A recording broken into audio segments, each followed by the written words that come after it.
Selamat berjumpa kembali dalam layanan audio sahabat seperjalanan. Hari ini adalah hari Jumat 23 Januari 2026. Tema renungan saat teduh kita dengan judul Ketika Hidup Terombang-ambing. Firman Tuhan terambil dalam Yakobus 1 ayat yang ke-6.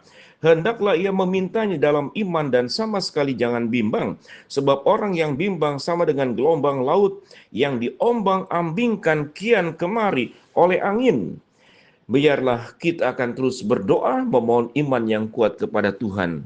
Bapa dalam surga, kami serahkan pemberitaan firman yang kami akan dengar lewat layanan audio ini, sehingga kami hidup menjadi bukan orang yang terombang-ambing, namun hidup mengalami kepastian. Dalam nama Tuhan Yesus kami berdoa, amin. Shalom sahabat seperjalanan yang dikasihi Tuhan, hidup ketika hidup terombang-ambing oleh berbagai keadaan.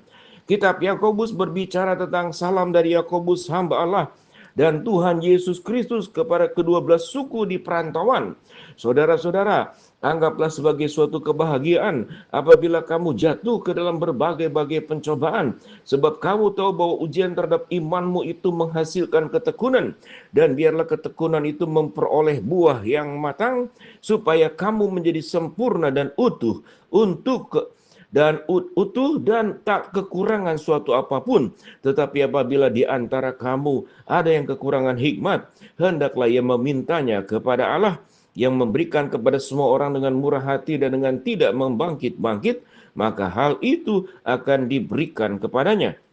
Hendaklah ia memintanya dengan dalam iman dan sama sekali jangan bimbang, sebab orang yang bimbang sama dengan gelombang laut yang diombang-ambingkan kian kemari oleh angin.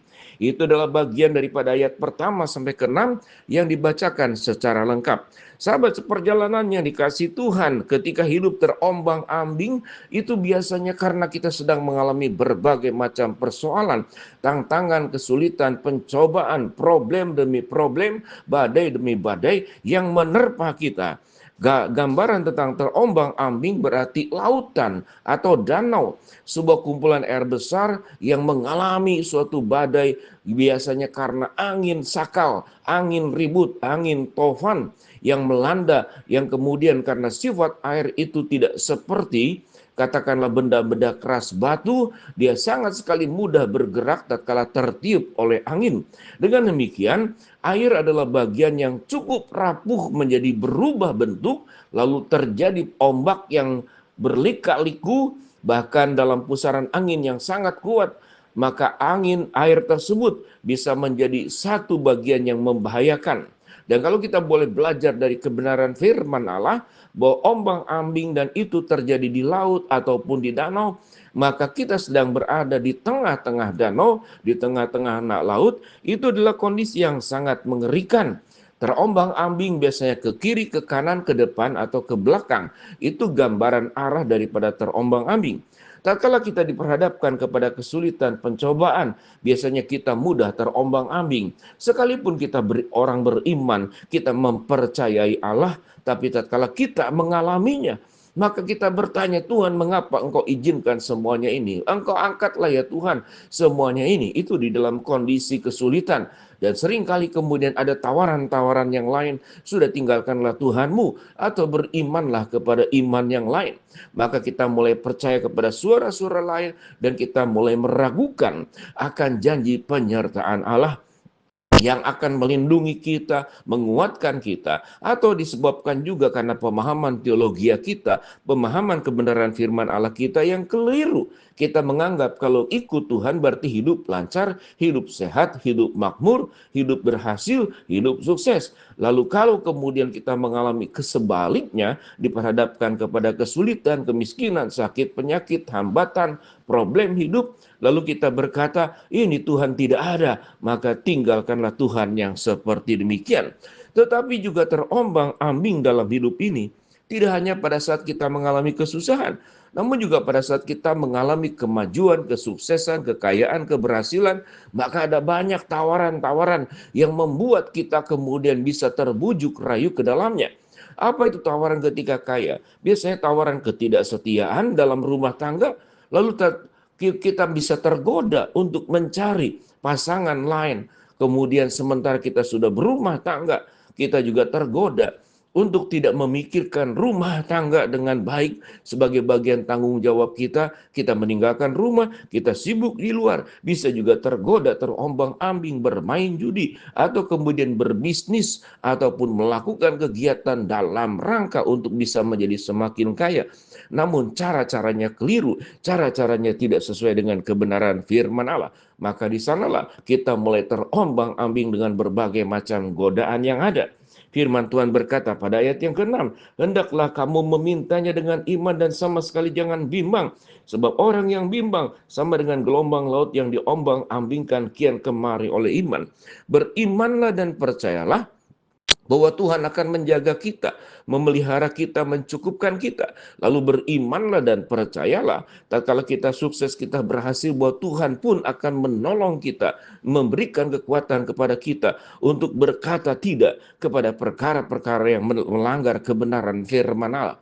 Seseorang yang teguh, maka kalau berbicara tentang angin dan ombak yang kian kemari terombang-ambing, maka kita bisa menjadi mercusuar kota benteng yang teguh, bangunan yang dibangun di atas batu yang kokoh dan kuat, sehingga tatkala ada hujan besar, lalu angin badai, kemudian banjir melanda, kita tidak pernah akan rubuh.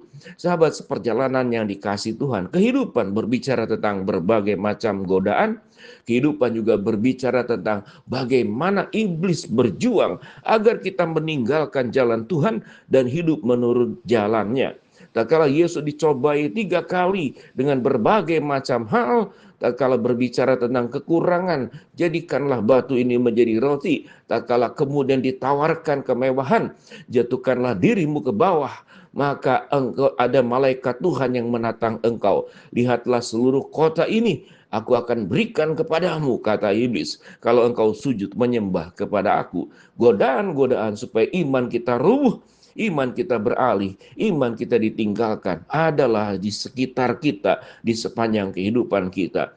Mari sahabat seperjalanan, kalau Yesus dan di dalam firman Allah, Allah Bapa Roh Kudus dalam rangkaian Allah Tritunggal menjaga, melindungi, melengkapi kita, menguatkan kita, mencukupkan kita, menyembuhkan kita dari sakit penyakit, dan menolong kita dari berbagai macam kesulitan, mengangkat kita dari keputusasaan, mendampingi kita dengan pendampingan yang maha sempurna, dengan sepasang tangannya yang ajaib. Masakan kita meninggalkan Tuhan? Masakan kita menjadi pribadi yang mudah diombang-ambingkan oleh berbagai macam tawaran, godaan, dosa-dosa yang seakan-akan memikat kita ataupun mengalihkan iman kita dari Allah kepada iman-iman yang lain, yang kemudian meninggalkan Tuhan, seperti bangsa Israel yang beralih menyembah lembu emas, menyembah dewa-dewa yang ada pada zaman itu, dan Tuhan ditinggalkan. Mari sahabat seperjalanan, kita jangan menjadi orang yang mudah terombang-ambing dalam kehidupan ini oleh berbagai macam hal. Kalau Allah adalah Allah yang setia, biarlah kita boleh berkata, aku akan setia sampai mati, dan Tuhan akan memberikan mahkota kehidupan kepadaku. Mari kita berdoa. Bapa dalam surga, biarlah Tuhan akan menolong kami hidup setia dan tidak terombang-ambing. Hamba-Mu berdoa buat sahabat seperjalanan yang sakit, Tuhan jamah sembuhkan. Sahabat seperjalanan yang sedang menghadapi masalah, Tuhan bukakan jalan. Sahabat seperjalanan yang sedang berdoa mengharapkan sesuatu, Tuhan kabulkan sesuai dengan waktu dan rencana Tuhan yang terbaik. Di dalam nama Tuhan Yesus kami berdoa. Amin. Shalom. Tuhan memberkati kita.